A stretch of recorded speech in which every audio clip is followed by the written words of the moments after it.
네, 안녕하세요. KNS 학원 김소은 강사입니다. KNS 학원에서 봉은중 그리고 서은중 내신을 담당하는 강사고요. 지금 이 시간에는 이제 봉은중 말씀드려보고자 이렇게 찾아뵙습니다. 네, 그럼 바로 PPT 보도록 하겠습니다. 네, 여기 저희 봉은중학교 보시면은 천재 이재영 출판사 교재로 이제 활용하고 있고요.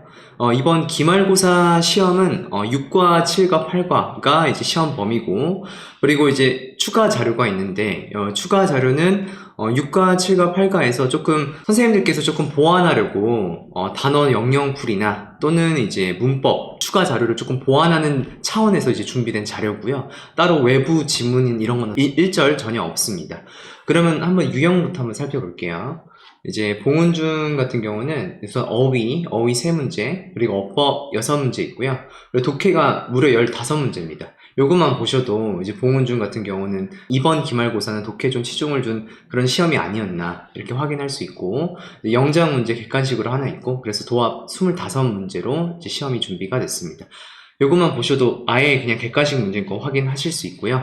그리고 이제 완전 교과서 위주로의 문제고, 보통은 이제 다른 학교 같은 경우는 여러 지문이 추가가 되기도 하는데 아예 시험 때 별개로 외부 지문을 가져와서 내는 경우가 있어요. 근데 이제 봉은중은 정직하게 그런 거는 없었습니다. 자, 그럼 한번 특징 한번 살펴볼까요? 이번 시험은 이제 완전히 이제 객관식 시험이었는데, 사실 이제 봉은중학교 중간고사 때는 이렇게 서답형 문제가 기말처럼 없는 건 아니었어요. 우선은 객관식 22문제, 그리고 서답형 5문제, 총 27문제였고, 그리고 난이도도 그렇게 쉬운 편은 아니었기 때문에, 조금 만점자 수가 이제 전교생로 확인했을 때 한 3명에서 5명 정도로 조금 낮았습니다. 그래서 이제 선생님께서 이제 말씀 주신 게, 이번에는 조금 난이도 조절이 조금 필요하다. 그래서 기말고사 때는 조금 객관식으로만 가겠다. 그래서 확실하게 서답형이 없기 때문에 난이도는 조금 좀 낮은 편이었고요. 제가 케어한 학생들 중에서도 한 7명 정도가 이제 만점을 맞았기 때문에, 최소한 15명 정도는 있지 않을까 하는 좀 생각이 듭니다. 그리고 외부 지문은 아예 없고요. 그래서 이 교과서 위주의 정직한 문제들. 그래서 교과서 위주로 공부를 한 친구들은 이제 전부 다 이제 고득점을 맞았다고 생각하시면 됩니다. 그러면 두 번째 특징은요, 독해 문제 위주로 출제. 아까 유형 확인하셨을 때도 15문제 이상이 이제 독해 문제였는데 이제 65% 정도 차지하는 거죠. 그리고 대화문이랑 이제 본문, 그리고 교재 안에 그 짧은 지문들이 있어요. 이런 걸로 이제 시험 문제 활용이 됐고, 유형으로는 내용 일치, 글의 순서, 글의 흐름을 찾는 거, 그리고 빈칸 삽입. 당연히 좀 어려운 유형이기도 한데, 내가 만약에 본문을 좀 꼼꼼하게 이해를 했고, 그리고 심지어 암기까지 했다 하면은, 여기 나온 독해 문제는 그렇게 어려운 수준은 아니었습니다. 그래서, 제 개인적으로 평가하기에는, 난이도가 한 중에서 중하 정도는 되지 않을까 하는 좀 생각이 듭니다. 그리고 세 번째는 이제 평이한 문법 개념, 그리고 이제 조금 쉬운 어휘. 봉은중 기말에는 이제 투부정사, 명사적, 부사적 용법, 그리고 접속사, when. 저희 접속사 되게 많죠. 네, 그 중에서 when만 하나 시험 범위로 책정이 됐고, 그리고 이제 비교급, 그리고 조동사도 이제 많은 조동사들 중에서 should만, 그리고 문장의 구성 성분, 사형식. 요거 나왔는데, 이제 사형식에서는 이제 삼형식으로 전환하는 방법에 대해서도 좀 학습을 했습니다. 여기에서 조금 주의를 좀 했어야 될 부분은, 투부정사, 이제 명사조 용법에서, 이제 투부정사를 목적으로만 취하는 동사들, 이런 부분 암기해주는 거, 그리고 사형식에서 삼형식으로 전환을 할 때, 각, 전치사를 가지고 오잖아요. 뭐, of, for, to, 이런 거. 그래서 각 전치사에 맞는 동사들 암기해주는 거, 요거 굉장히 중요하고, 하지만 전체적으로 봤을 때 이제 어려운 그런 문법은 아니었기 때문에, 그리고 문법 문제들도 그렇게 난이도가 있지는 않았습니다. 그래서 개념 이해, 그리고 필수 동사들만 암기만 됐다면은 충분히 풀어볼 수 있는 무난한 문제들이었습니다. 자, 그러면은 어떤 식으로 한번 대비를 할까? 어휘 같은 경우는 사실 선생님들께서 그냥 주는 문제이기 때문에, 단어, 프린트에서 영영풀이나 아니면은 교재 본문에 있는 모르는 단어들 정도 암기만 하더라도 이제 어휘 부분은 이제 충분히, 대비가 되고요. 이제 문법 같은 경우는 당연히, 각 과에 배정된 그런 문법들 있죠. 그런 거는 당연히 개념 이해를 확실하게 해줘야 되고, 그리고 저 같은 경우는 개념 설명을 하고 문제를 최소한 50문제 이상은 풀게 하기 때문에 아이들이 개념에 대한 이해가 부족하지는 않습니다. 그리고 조금 주의해야 될 부분, 접속사 when일 때 현재 시제가 미래 시제 대신하는 거, 투부정사, 명사조용법이랑 부사용법 구분해낼 수 있는 거, 그리고 문장의 사형식에서 삼형식으로 바꾸는 연습, 이런 거는 이제 필수적으로 대비가 되어 있어야 됩니다.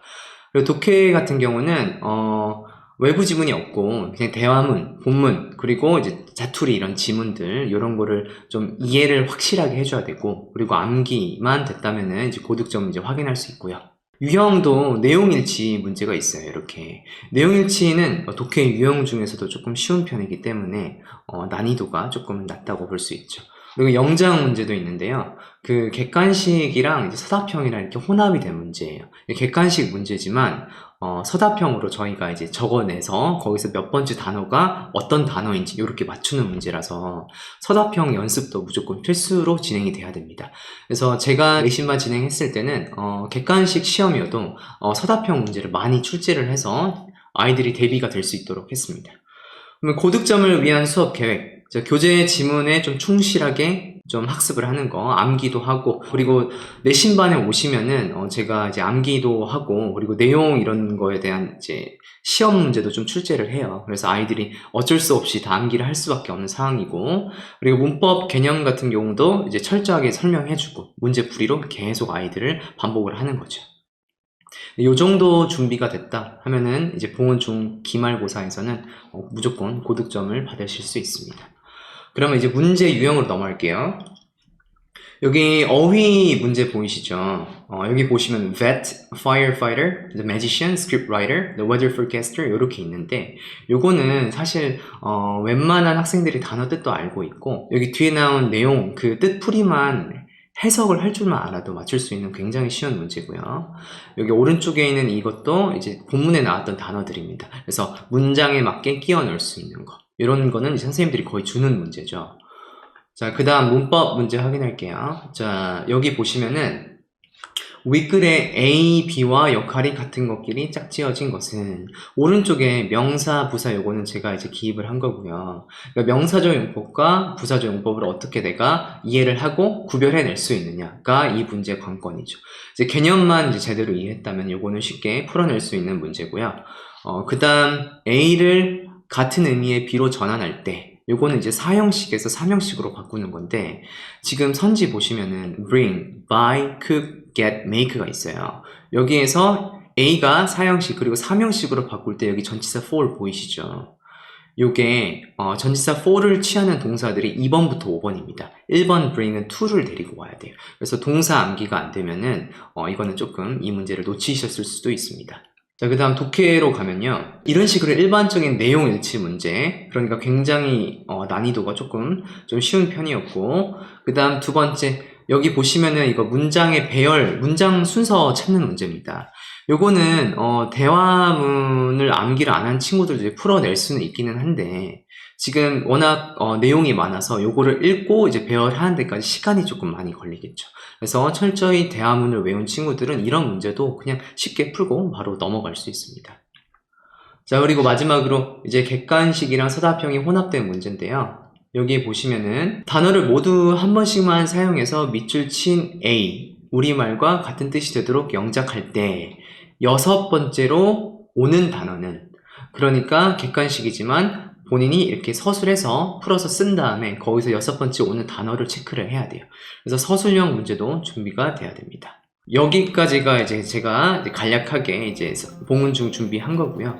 여기서 저희가 조금 알아야 될 사실은 본문 위주의 시험이었다는 거. 그래서 본문에 충실하게 공부하고 문법 개념만 확실하게 이해만 했다면은 충분히 대비가 된다는 거. 이 부분 이해하시면 되고, 저희 중1이 사실은 이제 고2배는 그렇게 반영이 되지는 않죠.